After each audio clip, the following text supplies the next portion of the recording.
तीन गंवार देवरानी, दो मॉडर्न जेठानी। वो कहते हैं ना, ज्यादा मासूम होना, नए तौर तरीके की चीजें ना सीखना, आसपास का माहौल और कम पढ़ाई इंसान को गंवार साबित कर देती है। ऐसा ही कुछ सौम्या, आरोही, करिश्मा के साथ होने वाला था। पर क्या वो ऐसी ही रहेंगी या उन तीनों में बदलाव भी आना था, ये तो हमें कहानी के आगे के मोड़ में ही पता चलेगा। उससे पहले हम यशोदा देवी की दो बड़ी बहू आराधना और मिहिका से मिल लेते हैं, जो कि बेहद मॉडर्न मिजाज की थी। मुझको तो दिखता है इसमें कोई सनम, अंगारों का अंबर सा लगता है मेरा स्वामी, टना टन टन टना टन टन टना टन टन। उसे डांस करता हुआ मिहिका कहती है, जेठानी जी लगता है पुष्पा 1 के साथ पुष्पा 2 की भी फैन हो रही हैं। रील बनाना था तो मेरे साथ ही बना लेती। अरे इतना टाइम कहाँ था कि तुझे बुलाती, मेरा मन किया इसलिए अकेले ही नाचने लग गई। सारी जिंदगी तो घर का काम करने में गुजर जाएगी। अब हमें माँ जी से कह देना चाहिए कि हमारे लिए कोई देवरानी ले आए जो घर संभाले। आपने बिल्कुल ठीक कहा जेठानी जी। ए मिहिका, माना कि मैं जेठानी हूँ, लेकिन तू मुझे दीदी बोल। ये जेठानी मुझे बहुत ओल्ड फैशन लगता है। और अब तू भी जेठानी बन जाएगी जब हमारे तीनों देवर शादी करके आ जाएंगे। हाँ, ये तो आपने बिल्कुल ठीक कहा दी। अब सही है ना, ओनली दी। हाँ चल, मुझे अपने डिजाइनर ब्लाउज लेकर आना है। तू भी और स्टाइलिश बनकर रहा कर, समझी? ओके दी। शॉपिंग पर जाने से पहले दोनों जेठानी अपनी सास यशोदा से तीनों देवर की शादी की बात करती हैं। तुम बिल्कुल ठीक कहती हो, मैं आज ही पंडित जी से बात करती हूँ।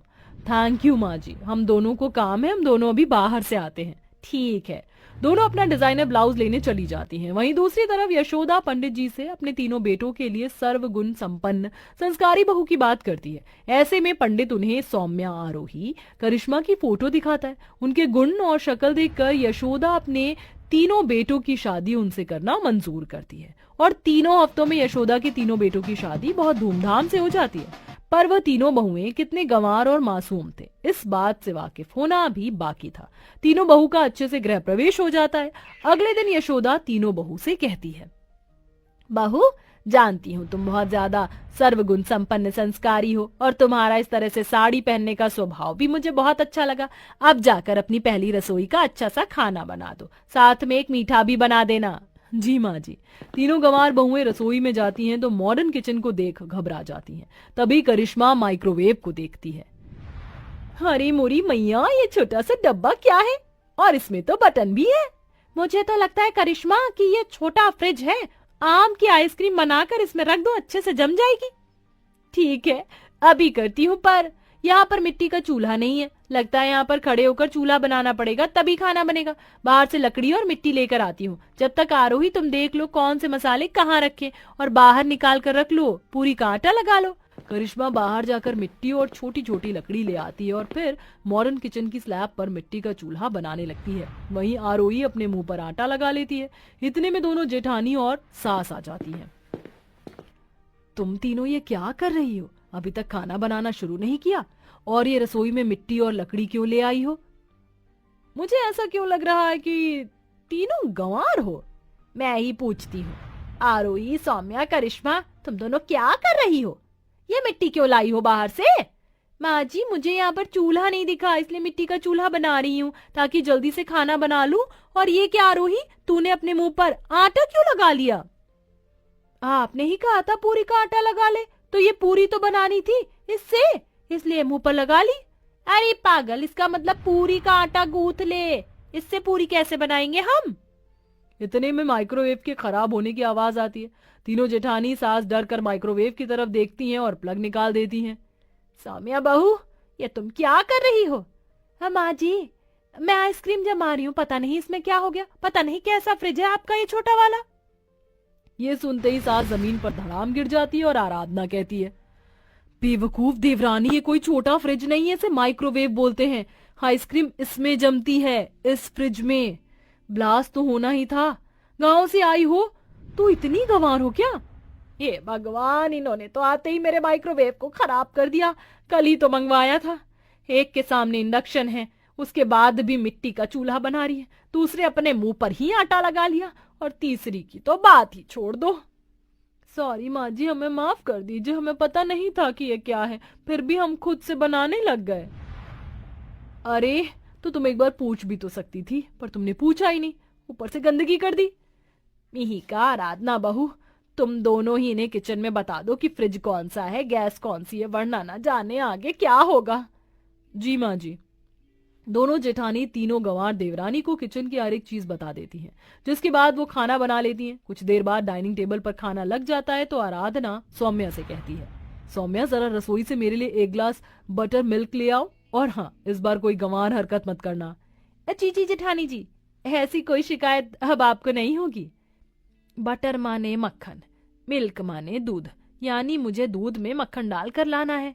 सौम्या रसोई में जाकर दूध में मक्खन डालकर चम्मच से मिलाते हुए आराधना के पास चली जाती है कि तभी, सौम्या, ये तुम इसमें क्या मिला रही हो? जेठानी जी, इस बार मैंने कोई गलती नहीं की है, जैसा आपने बोला था मैंने वैसा ही किया है। दूध में मक्खन डाल के ला रही हूँ, मिलाऊंगी नहीं तो कैसे मिलेगा? ये सुन खाना खाती हुई मिहिका कुर्सी से गिर पड़ती। दी, इसने क्या बोला? दूध में मक्खन? वही तो सौम्या, तुम पागल हो क्या? मैंने तुमसे छाछ मंगवाई थी, उसे बोलते हैं बटर मिल्क। सच में तुम एक नंबर की गंवार हो। देखो तो मुझे क्या लेकर दे रही हो। देवर जी को अफसोस नहीं होता क्या इनकी ऐसी हरकतों पर? आप इन तीनों को लेकर आई थी ना, हमने सोचा था कि ये हमारा काम में हाथ बटाएंगी, पर ये तो और काम बिगाड़ रही हैं। हाँ माँ जी। दोनों जेठानी की बातों से सौम्या की आंखों में आंसू आ जाते हैं। अब मैं क्या बोलूं, बहू जो पंडित था उसने यही बोला था कि सर्वगुण संपन्न है, पर मुझे लग रहा है उसने हमारा काट दिया। सॉरी माँ जी। जेठानी जी, मुझे नहीं पता था छाछ को बटर मिल्क बोलते हैं। रोते हुए सौम्या कमरे में चली जाती। वहीं कुछ देर बाद आरोही को यशोदा कपड़े धोने के लिए वॉशिंग मशीन के बारे में बताती है, तो वह अपनी अकल लगाकर वॉशिंग मशीन में बर्तन भी डाल देती है, जिससे मशीन कपड़ों के साथ बहुत खटपट खटपट करने लगती है। आवाज सुन यशोदा भागकर आती और फटाफट मशीन का तार निकाल कर कहती है, अरे तुझ में दिमाग है कि नहीं? वॉशिंग मशीन में बर्तन कौन धोता है? ये कपड़े धोने के लिए होती है, ना कि बर्तन। सॉरी माँ जी, माफ कर दीजिए। वो क्या है ना, कभी वॉशिंग मशीन चलाई नहीं है, और आपने ही कहा था इसमें कपड़े धुलते हैं, तो मुझे लगा बर्तन भी धो सकते हैं, इसलिए मैंने ऐसा कर दिया। कल का नुकसान करके चैन नहीं पड़ा, वॉशिंग मशीन को भी खराब कर दिया। जा यहाँ से तू। लगता है मैं ही पागल थी जो तुम्हें इस घर में ले आई। यशोदा गुस्से के मारे अपने कमरे में आराम करने चली जाती है, तो वहीं करिश्मा अपने वॉशरूम के टॉयलेट सीट के बटन को बार बार दबा के खुश हो रही थी। तभी मिहिका उसे ढूंढते हुए वॉशरूम के अंदर चली जाती है। ओ माय गॉड, करिश्मा, ये तुम क्या कर रही हो? इसलिए इतनी देर से वॉशरूम में पानी कम आ रहा था। तुम बार बार फ्लश क्यों दबा रही हो? जेठानी जी, मुझे नहीं पता था कि हमारे घर में नहाने वाले कमरे में गेम लगा रखी है। ये गेम मुझे बहुत पसंद है। जब भी मैं बटन दबाती हूँ तो जोर से पानी आता है, फिर चला जाता है। फिर उस पानी को बुलाने के लिए मैंने बार बार बटन दबा दिया। बहुत मजा आ रहा है। ऐसे गेम तो मैंने कभी नहीं खेला। छी, तुम पागल हो क्या? तीनों की तीनों ऐसी हो। ये टॉयलेट सीट है, बदबू के मारे मेरे यहाँ ये टॉयलेट सीट है, बदबू के मारे मेरे से यहाँ रुका नहीं जा रहा, और तुम खेल रही हो। वाओ। मिहिका उसकी यह हरकत सास को बता देती है। दोनों मॉडर्न जेठानी और सास को तीनों गंवार बहू की हरकत से नाक में दम हो जाता है। वो तीनों की तीनों गंवार बहू के पास आती है। इतने में वह घर की सफाई करते करते लैपटॉप को धो देती है, तो दूसरी वैक्यूम क्लीनर को कंट्रोल नहीं कर पाती, जिससे आराधना सामने आती है और उसके चेहरे से वैक्यूम क्लीनर चिपक जाता है। अरे कोई बचाओ मुझे, माँ जी, मुझे बचाओ इन गंवारों से। क्या करे अब? हे भगवान, जल्दी से वैक्यूम क्लीनर बंद कर। मिहिका वैक्यूम क्लीनर बंद करती है। तब जाकर आराधना वैक्यूम क्लीनर से अलग होती है, और इस बार सास तीनों को लाइन में खड़ा कर देती है। मुझे नहीं पता था तुम तीनों इतनी गंवार होगी। हद कर दी आज तो तुमने। पता नहीं बड़ी बहू के साथ क्या कर देते। संस्कारी आ जाए, पर तुम संस्कारी से ज्यादा गंवार निकली। जो काम बोलो सब उल्टा पुल्टा कर देती हो। ऐसा ही सब करना है तो मैं तुम्हें तुम्हारे घर भेज देती हूँ।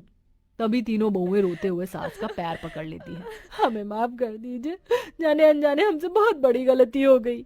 हम गांव से आए इसलिए शहर की चीजों को नहीं जानते, लेकिन आप हमें बता देते, या आप बता दोगे तो हम ऐसी गलती दोबारा नहीं करेंगे। हमें एक मौका दे दीजिए। माँ जी, गलती तो हमसे भी हुई है। हमें ही इन्हें इनकी पहली गलती पर समझा देना चाहिए था, क्योंकि ये तो यहाँ पर कभी रही ही नहीं है। हाँ माँ जी, सही कहा तुम दोनों ने। तुम दोनों की जिम्मेदारी है इन्हें थोड़ा अपनी तरह बनाओ और घर की मॉडर्न चीजों के बारे में भी सिखाओ। जी माँ जी। इस तरह दोनों मॉडर्न जेठानी गंवार देवरानियों के दिल का हाल समझती हैं और अब उन्हें शहर के तौर तरीके, मॉडर्न लाइफस्टाइल और इलेक्ट्रॉनिक अप्लायंस के बारे में बताती हैं, जिसके बाद धीरे धीरे वह उनके रंग में ही ढल जाते हैं और सब खुशी खुशी रहने लगते हैं।